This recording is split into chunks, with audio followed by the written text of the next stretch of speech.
إنك أنت العليم الحكيم وتب علينا إنك أنت التواب الرحيم. وقد قال صلى الله عليه وسلم ما حدث أحدكم قوما بحديث لا يفهمونه إلا كان فتنة عليهم.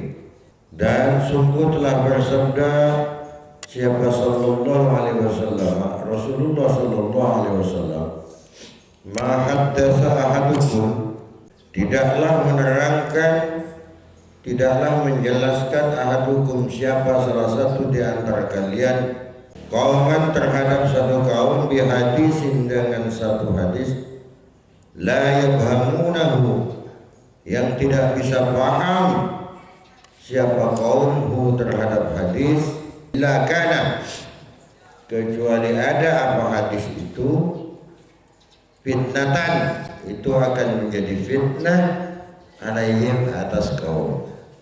Jadi Rasulullah bahwasanya ketika kita menerangkan hadis itu harus betul-betul kita paham dan bisa memberi kepahaman kepada kaum, kepada orang lain. Jangan sampai kita menerangkan hadis justru kaum atau orang yang kita bacakan hadis tadi kemudian dia tidak paham. Kenapa? Karena efeknya besar.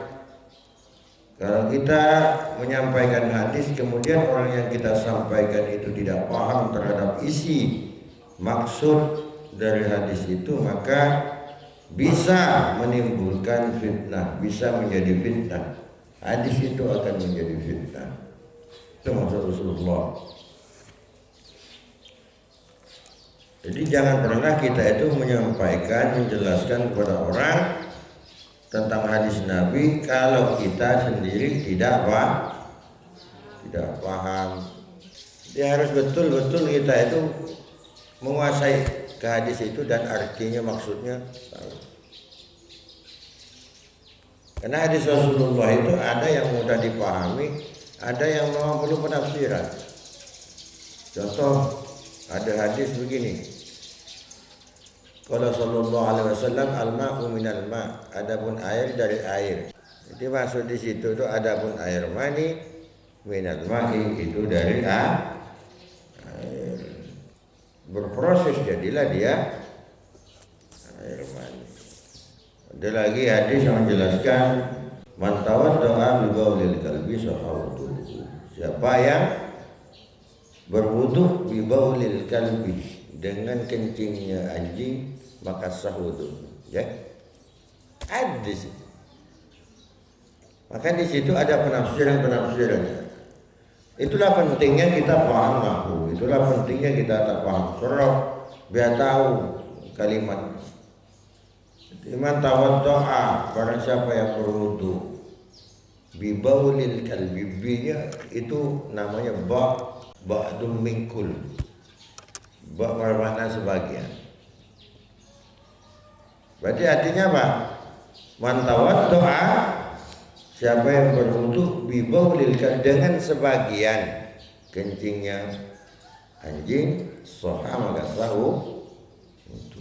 Ini ada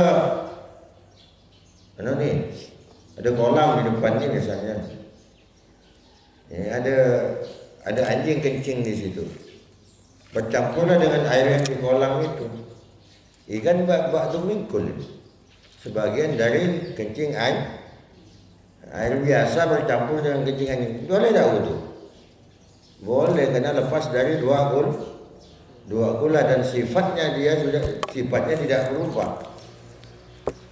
Itulah yang dimaksud hadis seperti itu. Perlu penafsiran. Nah, kalau tidak dijelaskan benar seperti itu tuh akan jadi fitnah itu. Bisa saja kita berpendapat seperti itu. Ketika kita tidak paham, harus paham. Wa qala sallallahu alaihi wasallam, kallimun nas bima ya'rifunahu wa da'u ma yunkiruna. Aturiduna ayyukadzdzaba Allah wa rasuluh. Kallimu, berkatalah kalian, an-nasa kepada manusia, bima ya'rifuna, dengan apa-apa yang tahu. Siapa? An-nas, yang bisa paham, bisa tahu siapa An-Nas. Wada'au, dan tinggalkan oleh kalian ma yungkiruna, apa-apa yang mengingkari siapa An-Nas, manusia. Aturiduna, apakah kalian ingin ayyukadzaballahu wa rasuluhu, menjadikan pembohong siapa Allah wa rasulnya, wa rasuluhu, dan rasulnya. Jadi kalau berbicara itu harus yang paham kita. Jangan kita main rambang-rambang kalau berbicara. Kenapa? Apalagi ini urusan Al-Quran dan hadis. Kalau kita mengatakan tentang ayat Quran, tentang hadis yang tidak dipahami oleh orang lain, maka sesungguhnya itu sama saja kita itu menyampaikan seolah-olah Allah itu bohong, seolah-olah Rasulullah itu bohong terhadap apa yang difirmankan Allah dan disabdakan oleh Nabi. Harus jelas. Kalau kita menyampaikan yang salah-salah tentang ayat Allah, menyampaikan yang salah-salah tentang hadis Rasulullah, maka kita itu telah dosa. Tidak menyampaikan ayat Allah dan hadis Nabi itu dengan yang sebenarnya. Wahada fima yafhamuhu sahibuhu wa la yablughu aqlul mustami'. Wahada, dan adapun ini fima, dari perkara yafhamuhu, yang bisa paham terhadap ma sahibuhu, siapa pemiliknya ma, yang mengucapkan, orang yang mengucapkan ma perkara. Wala yablughu aqlul mustami', dan tetapi tidak sampai terhadap ma itu aqlul mustami', apa akalnya orang yang mendengar. Fakaifa bima la yafhamuhu qailuhu, maka bagaimana di dalam perkara la yafhamuhu, yang tidak bisa paham hu terhadap ma, qailuhu, siapa orang yang mengucapkannya ma. Fa in kana yafhamuhul qailu, maka apabila ada yafhamuhu, pemahaman terhadap ma al-qailu, siapa orang yang mengucapkan, dunal mustami'i, bukan yang mendengarkan, fala yahillu dzikruhu, maka tidak halal, maka tidak boleh dzikruhu, apa, mengucapkan atau menjelaskan ma. Maksudnya begini, apa yang dijelaskan di atas tadi, hadis 2 itu, kata Imam Ghazali, itu adalah perkara menjelaskan tentang bahwasanya ada kalanya orang itu ketika menjelaskan sesuatu, orang itu paham, tapi orang yang mendengar tak paham. Yang ngomong itu ngerti dengan yang dia omongkan, tetapi orang yang mendengarkan itu tidak paham dengan apa yang dia omongkan. Itu pertama. Terus yang kedua, ada orang itu justru yang dengarkan tak paham, yang ngomong pun juga tak paham. Dia menjelaskan tapi dia sendiri tak paham dengan yang ia jelaskan. Apalagi orang yang mendengar. Padahal kata Imam Ghazali, kalau ada orang ketika menjelaskan dia paham terhadap apa yang ia jelaskan, tetapi orang lain yang mendengar itu tidak bisa paham, maka itu tidak boleh menjelaskan itu. Tak boleh menjelaskan hadis, tak boleh menjelaskan ayat kepada orang yang tidak paham. Artinya kalau menjelaskan ilmu itu harus sesuaikan kepada pendengarnya. Kalau orang awam, orang yang masih dasar, kasih ilmu tentang ilmu-ilmu dasar. Kalau sudah mendengar, kasih yang mendengar, yang atas kasih yang atas ilmunya, biar paham. Makanya kalau tak paham, orang dikira-kira masih belum pernah ngaji sama sekali, tidak kenal sama sekali tentang agama itu. Langsung apa ngaji ihya. Jadi harus disesuaikan. Wa qala Isa alaihi wassalam, la tad'ul hikmata 'inda ghairi ahliha. Jangan pernah kalian meletakkan terhadap suatu ilmu hikmah inda ghairi ahliha, kepada selain ahlinya hikmah. Fatadlimuha, maka sungguh kalian telah zalimha terhadap ilmu hikmah. Wa yatamna'uha, dan jangan pernah kalian mencegah terhadap ilmu hikmah ahlaha, kepada ahlinya ilmu hikmah. Fatadlimuhum, maka sungguhnya kalian telah berdolim, sesungguhnya kalian telah zalim hum, terhadap mereka. Kunu, jadilah kalian katabibi ar-rafiqi, seperti dokter yang penuh kasih sayang, yaitu yang meletakkan ad-dawa'a, terhadap obat, fi maudhi'id da'i, pada tempatnya penyakit. Jadi kata Nabi Isa alaihi wassalam, jangan pernah kalian itu mengajarkan sebuah ilmu hikmah kepada orang yang bukan ahlinya, orang yang belum layak untuk menerima ilmu hikmah itu. Kenapa? Karena ketika itu kau lakukan, maka kau telah zalim kepada ilmu itu. Ilmu hikmah itu telah kau zalimi. Begitu juga sebaliknya, jangan pernah kita itu mencegah orang belajar ilmu hikmah kalau memang orang yang mau belajar itu telah sampai, sudah waktunya, sudah saatnya dia untuk belajar ilmu hikmah. Kenapa? Kenapa ketika kita cegah dia, halang-halangi, ketika dia halang-halangi untuk belajar, sesungguhnya kita telah dianggap zalim kepada orang itu, punya dosa gitu. Dosa. Jadi ketika ada orang yang ingin belajar, dilihat orangnya sudah sampai waktunya untuk tahu hal itu yang ingin dia tahu itu, kita tidak mau ngajarnya, dosa kita. Yang punya ilmu itu dosa. Man su'ila min ilmin fakatamahu fa'uljima bil ijabati. Siapa orang yang punya ilmu, kemudian ada orang bertanya, kita tak mau ngasih tahu, padahal kita tahu tuh. Wa uljima bil ijabati benar, maka nanti itu akan dirajam di api neraka tadi. Wa bil abdin akhar, dan di dalam lafaz yang lain dijelaskan, man wada'al hikmata, barang siapa yang meletakkan terhadap ilmu hikmah fi ghairi ahliha, pada selain ahlinya ilmu hikmah, jahilah, maka sesungguhnya dia itu bodoh.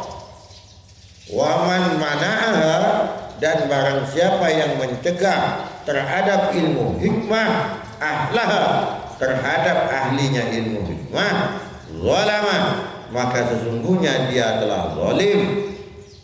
Inna lil hikmati haqqan, karena sesungguhnya bagi ilmu hikmah itu terdapat hak. Wa inna laha ahlan, dan sesungguhnya tetap bagi ilmu hikmah itu ahlan, ada ahlinya.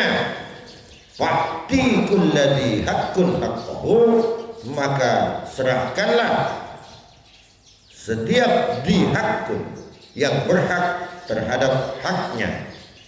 Itu maksudnya. Jadi hampir sama, meskipun redaksinya beda, di dalam penjelasan yang lain ini maksudnya sama dengan yang sebelumnya tadi, bahwasanya orang yang meletakkan, mengajarkan tentang ilmu hikmah kepada orang yang bukan ahlinya, maka orang itu dianggap orang yang bodoh. Begitupun sebaliknya, orang yang justru menghalang-halangi, mencegah seseorang belajar ilmu hikmah, padahal orang itu telah layak dan mampu serta pantas untuk belajar ilmu hikmah, maka sesungguhnya orang itu telah dianggap zalim. Kenapa? Karena sesungguhnya ilmu hikmah itu berhak untuk sampai kepada ahlinya, kepada pakarnya, kepada orang yang memang mampu untuk menguasai ilmu hikmah itu. Maka serahkanlah, dan Nabi Isa serahkan setiap ilmu itu kepada orang yang berhak. Jadi kembali kesimpulannya, ini yang dimaksud ini adalah tentang ilmu-ilmu akhirat. Kalau ilmu akhirat seperti itu hukumnya. Kalau ilmu dunia, ya sunnah.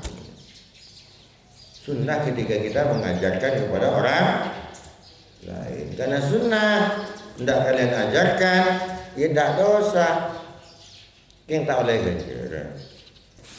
Subhanallah bihamdihi, subhanallah bihamdika, asyhadu an la ilaha illa anta, astaghfiruka wa atubu ilaik. Li khamsatun utibiha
Wa